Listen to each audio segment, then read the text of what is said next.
എല്ലാവർക്കും നമസ്കാരം. ഇന്ന് എനിക്ക് പെട്ടെന്ന് ഓർമ്മ വന്ന ഒരു വളരെ ഇമ്പോർട്ടൻ്റ് ആയിട്ടുള്ള ടോപ്പിക്. ഞാനൊരു വെബ് സീരീസ് കാണുമായിരുന്നു ഇന്ന്. അതിൻ്റെ പേര് ഞാൻ പറയുന്നില്ല. കാരണം പിന്നെ ഞാൻ ഒരു വെബ് സീരീസിനെ ക്രിട്ടിസൈസ് ചെയ്ത പോലെ പോകണം. അത് ഞാനൊരു ആസ് എൻ ഇൻഡിവിജ്വൽ ഞാൻ ഒരാളെ ക്രിയേഷനിൽ കുറ്റം പറയുന്നത് ശരിയല്ല. മേക്കിങ്ങും കാസ്റ്റിങ്ങും സ്റ്റോറിയും ഒക്കെ വളരെ ബ്യൂട്ടിഫുൾ ഹിന്ദി വെബ് സീരീസാണ്. ഞാനും എൻ്റെ അനിയനും ഇങ്ങനെ കാണുന്നു, കുറച്ച് ദിവസമായിട്ട് ഇങ്ങനെ കാണുമായിരുന്നു. അപ്പോൾ അത് ഇത്രയും ഇൻട്രസ്റ്റിംഗ് ആയിട്ടുള്ള ഒരു സ്റ്റോറിയാണ്, ഒരു പ്ലോട്ടാണ്. അത് അതിൻ്റെ ട്രയൽ, ഒരു ഇൻവെസ്റ്റിഗേഷൻ അല്ലെങ്കിൽ ഒരു ക്രൈം, അത് എങ്ങനെ അത് ചുരുളഴിയാന്നൊക്കെ പറയില്ലേ, അതുപോലെ അതിനെങ്ങനെയാണത് അതിൻ്റെ സ്റ്റോറി അൺട്രാവൽ ചെയ്യുന്നത് എന്നുള്ളൊരു ബ്യൂട്ടിഫുൾ സ്റ്റോറിയാണ്. നല്ലൊരു സ്റ്റോറി, വളരെ നന്നായി ഡയറക്ഷൻ ചെയ്തിട്ടുണ്ട്.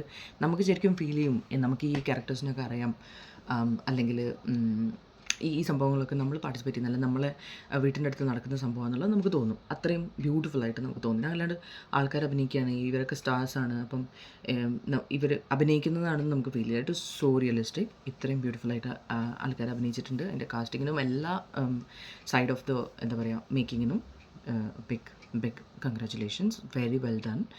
പക്ഷേ അത് ഇന്നത്തെ ജനറേഷനത്തെ ഒരു web series, definitely web series are today's generations. പഴയ സമയത്ത് അങ്ങനെ അത്രയൊന്നും വെബ് സീരീസ് ഒന്നും ഉണ്ടാവില്ല. ഉണ്ടെങ്കിൽ തന്നെ drama, mostly tragedy, romance, love, sacrifice, patriotism, അങ്ങനെയൊക്കെ ടോപ്പിക്സ് ആയിരിക്കും. ഇന്നത്തെ കാലത്താണ് ഡിഫറെൻറ്റ് ടോപ്പിക്സ് നമ്മൾ ഡേ ടു ഡേ ലൈഫിൽ അല്ലെങ്കിൽ എല്ലാവരുടെ ലൈഫിൽ സംഭവിക്കുന്നതായിട്ടുള്ള ടോപ്പിക്സ്, നമുക്ക് എല്ലാവർക്കും റിലേറ്റ് ചെയ്യാൻ പറ്റുന്ന ഡിഫറെൻറ്റ് ടോപ്പിക്സ് ആയിട്ടുള്ള വെബ് സീരീസും സിനിമകളും ഒക്കെ വന്നു തുടങ്ങിയത്. അപ്പം എനിക്ക് ഇതിൽ ഏറ്റവും കൂടുതൽ ഡിസ്റ്റർബിങ് ആയിട്ട്, അല്ലെങ്കിൽ അസഹനീയം, അൺആക്സെപ്റ്റബിൾ, അൺടോളറബിൾ, ആയിട്ടുള്ള ഒരു ഫാക്ടർ ഈ ഒരു വെബ് സീരീസ് മാത്രമല്ല, ഇതിൽ അത്രയും എക്സസീവ് യൂസേജ് ഉണ്ടായിരുന്നു. അത്രയും കൂടുതൽ അത് ഉപയോഗിച്ചുകൊണ്ടാണ് എനിക്ക് അത്രയും തോന്നാൻ കാരണം. എനിക്ക് തോന്നുന്നത് ഒരു സീസണേ വന്നിട്ടുള്ളൂ അതിൻ്റെ ഇതുവരെയും. കുറച്ച് ഞങ്ങൾ കണ്ടു കഴിഞ്ഞതിന് ശേഷം ഞാൻ എൻ്റെ അനിയനോട് പറഞ്ഞു, ഒന്ന് പോസ് ചെയ്യും.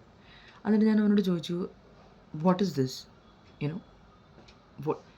വാട്ട് ഈസ് ഹാപ്പനിങ്, എന്താ അത്? അപ്പോൾ അവൻ വെച്ച് എനിക്ക് സ്റ്റോറി മനസ്സിലായില്ല. അവൻ എനിക്ക് പറഞ്ഞു തരാൻ തുടങ്ങി, ഇങ്ങനെയാണ് പറ്റിയത്, അങ്ങനെ പറ്റിയത്, അപ്പം മറ്റവൻ ഇങ്ങനെ പിടിച്ചു, അങ്ങനെ ആയി എന്നൊക്കെ പറഞ്ഞ് അതിൻ്റെ സ്റ്റോറീസ് പറയാൻ തുടങ്ങി.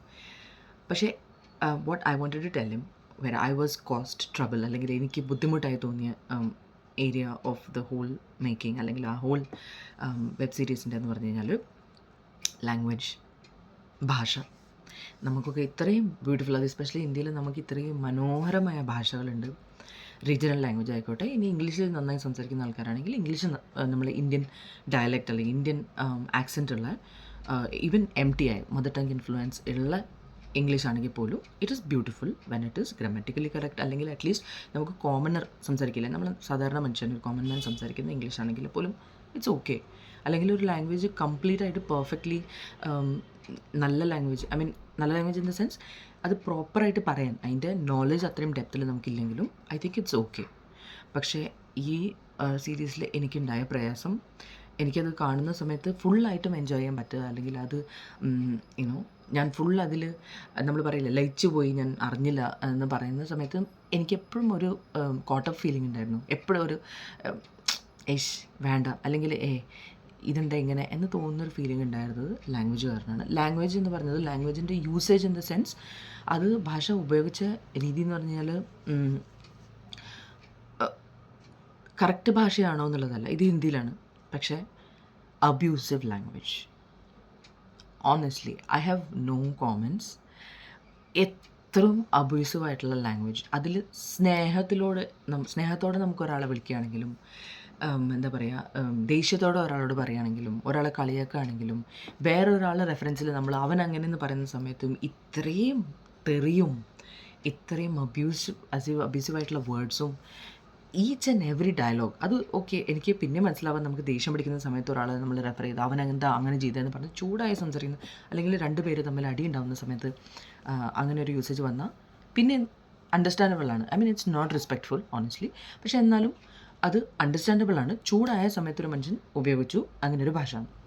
പക്ഷേ ഇന്ന് ഞാൻ ഇതിനെ പറ്റി, ഈ ഒരു സീരീസിനെ പറ്റി എനിക്ക് സ്പെസിഫിക്കലി കൂടുതലായിട്ടും ഈ സീരീസിനെ പറ്റി തോന്നിയെന്ന് പറഞ്ഞാൽ, ഒരു 5 സെൻറ്റൻസിൻ്റെ ഡെലിവറി, 5 ഡയലോഗിൻ്റെ ഡെലിവറി ഉണ്ടെങ്കിൽ ആ 5 ഡയലോഗിൽ 20 പ്രാവശ്യം തെറി വാക്കുകൾ അല്ലെങ്കിൽ അബ്യൂസീവായിട്ടുള്ള വേർഡ്സ് ഉപയോഗിച്ച് ഒരാളെ വിളിക്കുമ്പോഴും വളരെ മോശമായിട്ടുള്ള ലാംഗ്വേജ് യൂസ് ചെയ്തിട്ടുള്ള ഒരു കോൺവെർസേഷനാണ് ഞാനതിൽ കേട്ടത്.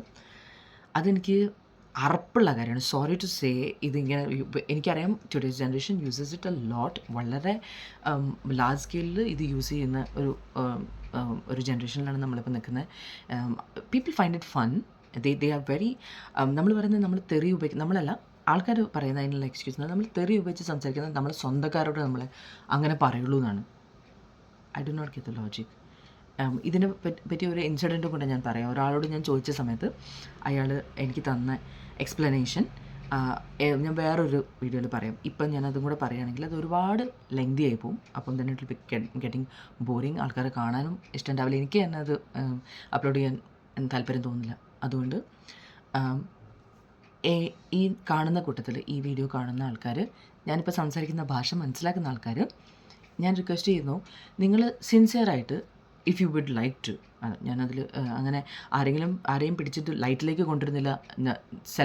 എന്താ പറയുക, എക്സ്പോസ് ചെയ്തിട്ട് ഞാനിങ്ങനെ പറയുന്ന ആളാണെന്ന് വെച്ചിട്ട് നാളെ നിങ്ങൾ ഇംപ്രഷൻ പോകാൻ നിൽക്കണ്ട. പക്ഷേ അബ്യൂസീവായി സംസാരിക്കുന്നത് ഓക്കെ ആണ്, അല്ലെങ്കിൽ ഒട്ടും ഓക്കെ അല്ല. എനിക്ക് തോന്നുന്നത് ഞാൻ ചിന്തിക്കുന്ന പോലെ ഈ ലോകത്ത് തന്നെ 1-2% ആൾക്കാരേ ഉണ്ടാവുള്ളൂ, അറ്റ്ലീസ്റ്റ് മലയാളികൾ അങ്ങനെ ചിന്തിക്കുന്നത്, അല്ലെങ്കിൽ ഹിന്ദി പറയുന്ന ആൾക്കാർ. നമ്മൾ ഇന്ത്യയിൽ താമസിക്കുന്ന ആൾക്കാർ വളരെ കുറച്ചേ ഉണ്ടാവുള്ളൂ എനിക്ക് തോന്നുന്നത്. എൻ്റെ എക്സ്പീരിയൻസ് വെച്ച് ഞാൻ പറയണം. അങ്ങനെ നിങ്ങളുടെ അഭിപ്രായം കോമൻറ്റിലിടുക. I just want to see, I mean ഞാൻ ഒറ്റയ്ക്കാണോ ഇങ്ങനെ ചിന്തിക്കുന്നത്? Am I the only person ഇത്രയും ഓൾഡ് സ്കൂളായിട്ട് ഈ ഇന്നത്തെ ജനറേഷനിൽ ഫിറ്റ് ആവാതെ സംസാരിക്കുന്ന, അല്ലെങ്കിൽ ചിന്തിക്കുന്ന, അല്ലെങ്കിൽ ഫീൽ ചെയ്യുന്ന ഒരാൾ ഇത് ഇങ്ങനെ അബ്യൂസീവായി സംസാരിക്കുന്നത് ഭയങ്കര അരോചകമാണെന്ന് ഫീൽ ചെയ്യുന്നത് ഞാൻ മാത്രമേ ഉള്ളൂ എന്ന് എനിക്കറിയണം. ഓക്കെ, അപ്പോൾ ഇതിൻ്റെ പാർട്ട് 2 അല്ലെങ്കിൽ വേറൊരു സെക്ഷനായിട്ട് പിന്നെ കാണാം. തരാം.